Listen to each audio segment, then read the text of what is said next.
let me give you second definition. Number one was industrialization. I hope you got that. Number two is mercantilism. We talked about this at the very beginning. This is the difference between the old colonization that was really based off of exploration. You get a bunch of land as well. And the new colonization, which is you're trying to turn a profit, trade. Mercantilism is an economic policy that strives to bring more gold into the country than goes out. This is a very technical dictionary type of definition, because we don't want to have kind of like a circular definition. We could use this definition, we could use a single word. Anybody know what single word would come back to here? Profit. It's profit. Yeah, that's it. More gold coming in than going out. It's silly, right? Of course, that's what a profit is. But we are in an industrialized society. Of course, we understand profit. But in feudalism was based off a personal relationship between the lord and the vassal. There's no profit involved. It's a duty, a sense of duty. I am bound to you. I am your peasant. You give me the lands, I work it, right? I give you a portion of it, but I get to be working it. And if somebody comes over the fence, you protect me. It's personal relationships. It's not money. During most of the Middle Ages, there's no money involved. And remember, Columbus is 1492. He's still in feudalism, especially Spain, right? They're still thinking in terms of feudalism. They go out and explore. What gives you more wealth? More land to give out, because that gives you more plantations. That gives you more people. So you have more vassals. Wealth is land. Does not work for Spain, because that's not what the modern era is about. It doesn't matter how much land you have. How much profit can you come from that? Mercantilism is a completely new, this is really important, it's a new way of looking at things. Even in the 1600s, remember the Virginia colony had to get a charter from the king before they could start. The king was in control of everything. That's an old-fashioned style. Mercantilism eventually is going to promote individual liberty. How is that? From this concept called the free market. Adam Smith is from which country?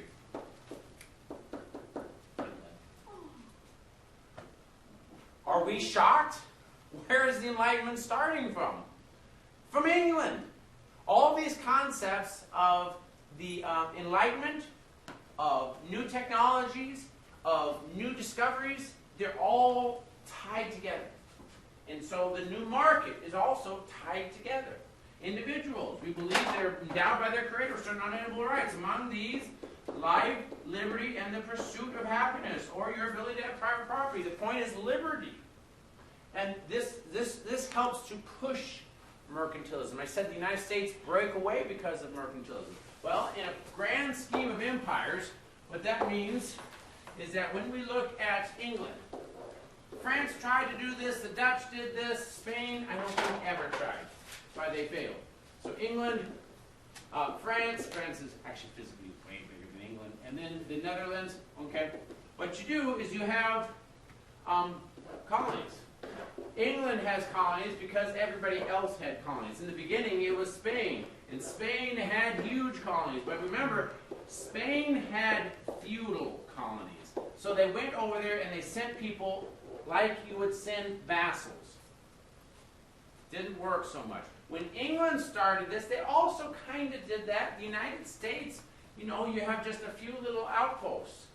But England was slow on this. The French and the Netherlands actually were pretty quick. They didn't send out colonies. They send out people. What does France mostly get out of the New World? Oh, food. Furs. Oh, yeah. It will eventually lead to Canada. but mainly fur traders, individuals going among the natives. When you're looking at, I would say probably 1650, 1700, you're dealing with literally a couple of hundred French in Canada, a couple of hundred. By 1700, there's probably 20 times more British in the American colonies than there are French. They have a huge area, but nobody's there. There's just no French, because it's mostly individuals. Now, there's the other funny thing. Because they're mostly individuals, how much money does France get from this? These individuals are wealthy, right? Cartier, right? It's French, right? Very wealthy. But France does not get its wealth from them. They get their wealth from the people that are in France. Okay, what about Netherlands? They do the same thing, but they don't actually go out and do furs. They're focusing on spices, they're focusing on materials. And they also, at home, have a bunch of banks that are helping to finance all these expeditions. So some of the Netherlands folks were the ones that were financing Virginia colonies. They were financing the Pilgrims, right? Where did the Pilgrims come from right before England? From the Netherlands. So these guys have banks, they're financing, they are starting the idea of mercantilism. After about 100 years, England shifts from James I, and we end up with the Glorious Revolution and this concept of individual liberties. So by 1700, their economic policies also change. And so these colonies that are all around the world aren't just outposts for land, they become trading posts. And the goal of mercantilism is that you go and get the raw materials from the colony, you send those back home. The home finish these products, and then you sell the products both to other neighbors like France and the Netherlands and back to your colony. If you can sell the finished product to the same person that you bought the raw material from, what do you get? It's a profit. That's mercantilism. Why does this cause the American Revolution? Because we're one of these colonies. And so England said, you guys remember this vaguely from American history, you cannot trade with anybody else, because if our raw materials are going to France or Netherlands or Spain or anybody else, England loses. So the Navigation Act, so England saying you cannot trade with anybody else. The big French and Indian War wasn't because we didn't like France so much, it's that wiped them completely off North America, because then the American colonies will only trade with who? England. That was the reason. By the end of the 1700s, England got mercantilism better than anyone else. It caused them to lose the American colonies. But as soon as the American colonies are lost, how do they start treating their other colonies, like Canada? Much differently. It really begins to say, you can have local government. You can have local government. But we want the trade. It's about the trade. Because mercantilism. Now just pause for a second. How does industrialization help to contribute to colonization? Go ahead. We talked about this in economics. Very good. What's the answer? Go ahead, Jason. Well, because industrialization, you can finish a lot more raw materials, so you can support, or you need a lot more colonies buying it. Yes. Now, this is very, very important to understand, because sometimes students don't get this. So I'm just going to be very explicit. Where does industrialization begin? It begins in Europe, mostly in England. It does spread out to France and other places, but it's slow. And it's going from the west to the east. Remember, when I first started off this unit, I made the point there's a difference between Western Europe and Eastern Europe. What's the difference? And I kind of hinted and hummed and hawed. I don't know that I was very clear, but I said two big things. Number one was constitutionalism, and number two, industrialization. We hadn't quite defined it, so I didn't really put that in there. But these are the big things, and they go hand in hand. As constitutionalism spreads, so too does industrialization. But let me even be more clear. As industrialization spreads, so too does the demand for constitutionalism. So here we have this shift Well, we see this in Europe. Take a wild guess about the rest of the world, knowing what you know about cultural diffusion. You get this? Okay, now. Industrialization is European, industrialization is English. How many American factories do we have before the revolution? How many Indian factories do we have? Knowing what you know about mercantilism, how does this have to work? Where must the factories remain? In England. They must be in England, right? Because you get the raw materials for nothing in the colony. What if there's a whole bunch of factories in that colony?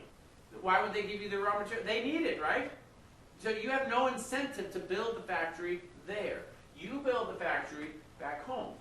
Now, this sounds harsh and cold, but you have to understand how much planning is involved. You did the colony to get the raw materials. You're not saying, we're not going to do any factories there because we hate you. The factories are already at England. We're just not going to spend the money to export our factories to India. It's so much cheaper just continuing to gather the raw materials. But if you don't have factories there, what doesn't also get exported? Yet, the constitutionalism. But I say yet because the United States is a perfect example. That intellectual cultural diffusion was just part and parcel. But of course, the United States is so unique. I mentioned this before. Why is the United States unique from basically all the other colonies? Oh, Who makes up most of the United States citizens? By a vast majority. English. And so it's not really taking over. In India, mostly it's Indians. Right? In the United States, mostly they're English. Speak English. Read English. Participate in all these big problems. The Puritans, right? They're the ones that were backing the Cromwell Revolution. We were tied with England. It wasn't really, at the very beginning, England had the colonies in the Americas only because they were afraid of losing everything, because the French were up to the north, the Spanish were to the south. They didn't have any designs on it, they just put some people there. By the end of the century or more, they're trying to plan out mercantilism. But this is late, and the United States is a completely different scenario. Now, as we mentioned, the United States has this big revolution. Are they going to do the same things in India as they did in the United States? no. No. Local government. Indians ruling mostly other Indians. The English, their job, simply to rule the ports. And we'll talk about this process in a second, particularly when we go into India. Okay, 15 minutes.